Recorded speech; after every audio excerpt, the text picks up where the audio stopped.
4.1, part C, we're given the function f of x is equal to 1/3 x cubed minus 2. We know from our previous sections that it's x cubed with a horizontal shrink of 1/3 and shifted 2 units down. I went ahead and graphed it in the blue below here, and I also listed some order pairs. By looking at the graph, we can tell it's 1-to-1 by the horizontal line test. So now let's go ahead and find the inverse using the steps up here. First thing I'm going to do is replace f of x with y.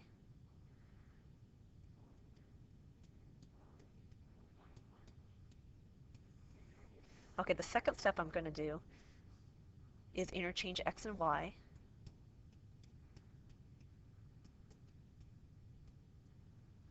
And then solve for y.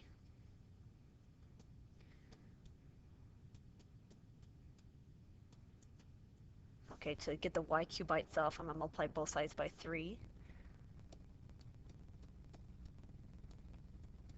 And then finally, I'm going to take the cube root of both sides. So y is equal to the cube root of 3x plus 6. Okay, so finally the inverse would be the cube root of 3x plus 6. Okay, let's go to the next step. Next thing we're asked to do is find the domain and the range of f and f inverse. We can tell that the domain and the range of both functions, f and its inverse, are negative infinity to infinity and positive infinity to infinity. So that would be the case for both cases. Now we're going to graph f inverse. To graph inverse, what I'm going to do is I'm going to take these order pairs and switch them. Would be the same thing as plugging into this equation. So the first order pair that I'm going to graph is going to be -11, -3, which, let's see here, -11, -3 doesn't really show up on the graph paper, so let's go to the next one. -4 2/3, -2.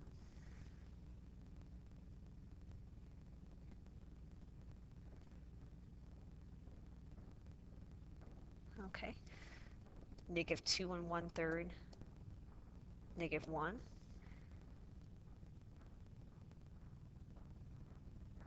Okay. -2 0.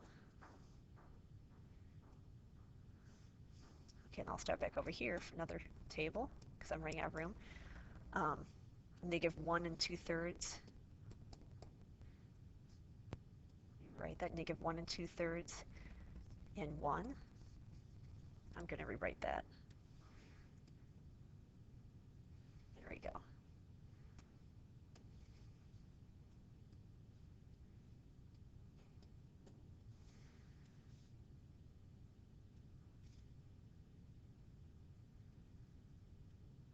Okay, and then the last point I'm going to use is this one right here, 2/3 2.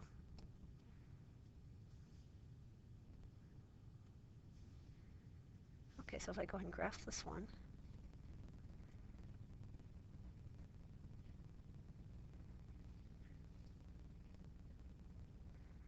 there's the inverse. So this is the inverse.